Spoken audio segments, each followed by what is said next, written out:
Few things on this planet are unspeakably exceptional. This is not necessarily the case of new creation, but more significantly, a fabrication that flawlessly surpasses human expectations. The Sagrada Familia lies within this category. A man-made building with godlike features has become Barcelona's central attraction. In today's video, we explore and delve into the story and history of Antoni Gaudi's iconic masterpiece, the Sagrada Familia, in 5 minutes. So without further delay, kindly hit the subscribe button before you forget as we dive into 5 minutes of non-stop excitement. Born in Spain and died in Barcelona between 1852 and 1926, was the legacy of the Spanish genius, Barcelona's Antoni Gaudi, a man whose architectural ideas had a different flavor altogether. Despite growing up as the youngest among 5 and followed by misfortune, death, and disease, Gaudi rose above all, following his one true passion, architecture. This is how Gaudi ended up in Barcelona in the first place, leaving his father a coppersmith to study in the School of Architecture in the modern city of Barcelona in the early 1870s. Amidst his studies, unforeseen wars would interrupt his education, but as they say, there is always light at the end of the tunnel. And just in the nick of time came the moment Antoni Gaudi would find the light at the end of the wars.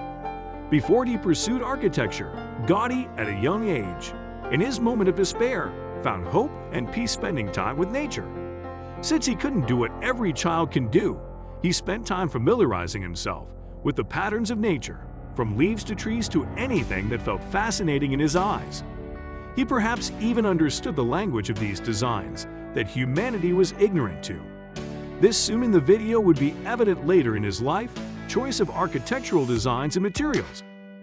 In his own words of wisdom, he said, "Nature is my supreme mistress and ultimate teacher of the highest knowledge, being the crowning achievement of the Creator." These words are but a few of the beliefs that would shape his legacy in a way that will baffle humanity for ages. Gaudi's architecture works dominated in their own style, right from school projects to when he emerged out of the School of Architecture in 1878.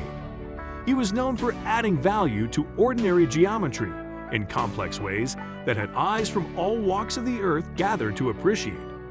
Highly animated surfaces of patterned bricks, floral or rectilinear metalwork, and gay ceramic tiles form what would look like Muti Har. These works included the El Capricho and Casa Vicens, as well as Güell Estate and Güell Palace. The experience he gained enabled him to explore different historical forms. It was said that he took a liking to Egyptian carved ancient stories, ancient Japanese drawings, and diverse cultures from around the world. Furthermore, he continued in his glory, bringing into existence more notable works like the colonial Güell Church in addition to his Villa Bel Escard and Güell Park, among many others. In the 1990s, he developed a somewhat different idea from conventional methods, which he later would apply to 2 multi-storied apartments in Barcelona. These apartments stood on the form of his equilibrated system. Casa Batlló, a renovation that followed the patterns of his equilibrated system, and Casa Mila, whose floors were constructed to resemble clusters of tile lily pads with steel beam veins. Many beautiful works passed through the hands of the master architect till the day he stumbled on a masterpiece that would occupy the rest of his life in Barcelona, the expiatory temple of the Holy Family, Sagrada Familia. "Client is not in a hurry." These were the words of Antoni Gaudi when he was asked how long it'll take to complete Sagrada Familia. The Sagrada Familia has already seen 140 years, but yet no completion. It will be a masterpiece that will highlight the extent and level to which the architect took his craftsmanship. It is pure artistry and the only truly unique work of Antoni, which he'd later devote his last breath to make it a reality.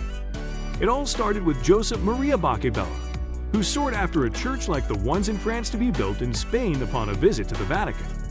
The architect who was initially in charge of the then planned to be Gothic Revival Church Francisco Paul Adel Villa started construction work in 1882 with the help of private donations. However, Antoni Gaudi took over a year after he resigned, transforming the plan into his own opus. Antoni Gaudi was no regular architect.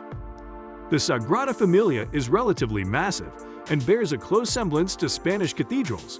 And as some would say, Gaudi outdid the usual Art Nouveau. The iconic but yet-to-be completed building has 19 spires in order of the 12 apostles of Jesus, the Virgin Mary, some 4 evangelists, and Jesus in ascending order. In fact, those spires make the Sagrada Familia a towering building. Gaudi, aware that the Sagrada couldn't be completed while he was still alive, has made designs and drawings so that future architects can understand and continue the construction. In addition, models of the glory facade were made so architects that take over could add their designs according to his vision. The height of the Sagrada Familia is just one of its many unique features. In fact, the entire building is so rich in symbolism that even a part of it depicts some of the first workers who began the construction. The central tower, upon completion, will be over 550 feet tall, becoming the tallest religious building in all of Europe, however, 3 feet shorter than Barcelona's highest point, Montjuïc, for the sake of his precious belief that no artificial structure should be taller than the work of God. Sagrada Familia is estimated to be completed somewhere between 2026 to 2030, but you can find more in our video about interesting facts about the Sagrada Familia project. We hope you enjoyed this video and learned a great deal of history. Share this video if that was the case, and don't forget to hit the like button.